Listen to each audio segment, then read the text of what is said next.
Hi everyone, BPSC शिक्षक भर्ती जो आपके लिए कह सकते हैं कि दिन प्रतिदिन एक नया नया नोटिस आता है जिसमें बहुत ही सख्त कानून की तरह आता है। ठीक है, मतलब सख्ती बरतते सभी आपको करते हैं।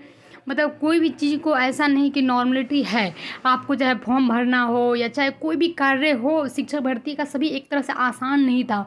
आपने देख फेज 1 का भी फॉर्म भरना था, जो भी कार्य था उसका आपको जैसे जैसे एग्ज़ाम हुआ, एग्ज़ाम होने के बाद उसकी सारी प्रोसेस जो थी वो जारी करते गए, लेकिन सब आसान नहीं था। उसी तरह शिक्षा व्यवस्था अब और भी आसान नहीं बनने जा रहा है। जैसे कि आप देख सकते हैं सभी स्टूडेंट के लिए एक महत्वपूर्ण और कह सकते हैं कि बहुत ही इम्पोर्टेंस वीडियो है।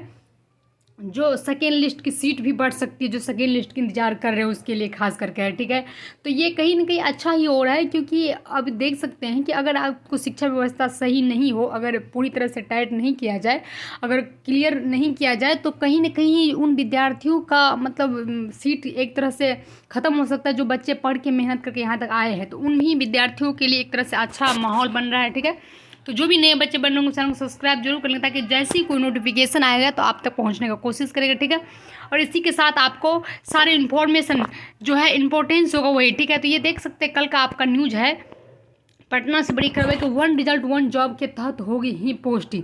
ये कहीं के बहुत अच्छा है। ठीक है, जैसे कि नियोजित शिक्षक, यहाँ से बात समझेंगे आप लोग। नियोजित शिक्षक को जैसे जो का ये उन्हीं मतलब बच्चों के लिए नोटिस था, जो कह सकते हैं कि मान लीजिए सेकेंड लिस्ट का है। खास करके मान लीजिए अगर नियोजित शिक्षक को मान लिया, ठीक है, ये हम लोग का कंप्लेंस था। हम भी टीचर्स है, तो हम बच्चों के लिए आवाज़ उठाए थे कि ये गलत बात है कि आपने नियोजित शिक्षक को ले लिए थे, और इसी तरह बच्चे का ज़िंदगी कहीं ना कहीं तबाह हो चुकी थी। ठीक है, तो ये कहीं ना कहीं अच्छा मौका निकल दिया कि 1 पोस्टिंग, मतलब जब तक आप रिजाइन नहीं देंगे तब तक आपको दूसरी पोस्टिंग नहीं मिलेगी, खास करके बीपीएससी टीचर में। ठीक है, तो ये बहुत ही अच्छा आपके लिए मौका है कि कम से कम आप देखिए, अगर 1 रिजल्ट 1 जॉब के बारे में अगर बात कहा गया तो बहुत अच्छा है। अगर किसी टीचर्स को लगता था कि चलो इधर भी है और आपको अगला हम ज्वाइनिंग लेंगे, देखेंगे प्रोसेस आगे क्या होगा, तब तक सीट भरा रहेगा।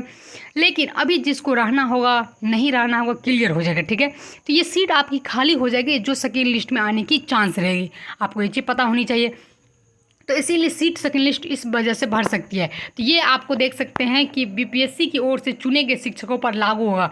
मतलब ये नियोजित शिक्षक जिसको राजकर्मी का दर्जा के लिए बीपीएससी शिक्षक भर्ती जो एग्ज़ाम दिया गया था, उसके लिए बहुत ही ये कह सकते हैं कि एक कानून सख्त अपनाया गया है शिक्षा व्यवस्था से, कि अगर आप जब तक कोई भी पोस्टिंग पे है उसको रिजाइन दीजिए तभी आप ज्वाइनिंग कर सकते हैं, कोई एक पोस्ट पे। ठीक है, ऐसा नहीं कि उधर भी है, अब देखते हैं इधर ज्वाइनिंग लेते हैं, मन करेगा तो लेंगे, बाद में ज़्यादा दिक्कत होगा छोड़ देंगे, ऐसा वाला प्रोसेस नहीं रहेगा। पहले आप उसको रिजाइन दीजिए। जैसे तो यहाँ पर वही स्टूडेंट जाएंगे कहीं जब उसको पूरी तरह से सारी सुविधा होगी, लगे नहीं जाना चाहिए, जो पूरी तरह से फैमिली से क्लियरिटी होगी उसी को। अगर फैमिली अगर है तो बहुत सारे टीचर्स नहीं जा सकते हैं, तो इस वे में आपका सीट रह जाएगा। ठीक है, तो चलिए ये बहुत ही अच्छा मुझे लगा कि चलिए ये सभी बीओ और एचएम को दिया गया आदेश है, ये आदेश दे दिया गया है आपको, बीओ मतलब प्रखंड में दे दिया गया। ठीक है, और आपको एचएम को, हेडमास्टर को जो है सारा ये आदेश दे दिए, जब तक रिजाइन नहीं होगा तब तक। और रिजाइन नहीं होगा और समय पर अगर उसने ज्वाइनिंग नहीं लिया तो सीट ऑटोमेटिक खाली हो जाएगा। तो इसलिए सेकेंड लिस्ट का सीट बढ़ सकती है इसी तरह। लेकिन देखिए, क्योंकि सब टीचर नहीं जाएगा, ये चीज़ आप भी जान सकते हैं, त्यागपत्र के बाद ही ज्वाइनिंग होगी। ये क्लियरिटी कर दिया, तो ये बहुत ही अच्छा हमें लगा। ठीक है, ये व्यवस्था कम से कम उन बच्चों के लिए जो सीट एक मर रहा था, कुछ कुछ बच्चे जो है बॉर्डर से 1-2 नंबर हट रहे, तो उन बच्चों के लिए खास करके मौका मिलेगा। ठीक है, तो आज का इन्फॉर्मेशन यही है। हम आपको एक तरह से आप पढ़ते रहिए, और 1 to 5 में भी सीट दे दिया है। ठीक है, 10,000 के करीब। तो आप लोग जो है अच्छे से तैयारी है वो ज़रूर जाके अप्लाई करेंगे। ठीक है, तो अभी के लिए यही नोटिफिकेशन है। आपको मन में कोई भी प्रश्न है तो क्वेश्चंस कर सकते हैं। अभी के लिए थैंक यू।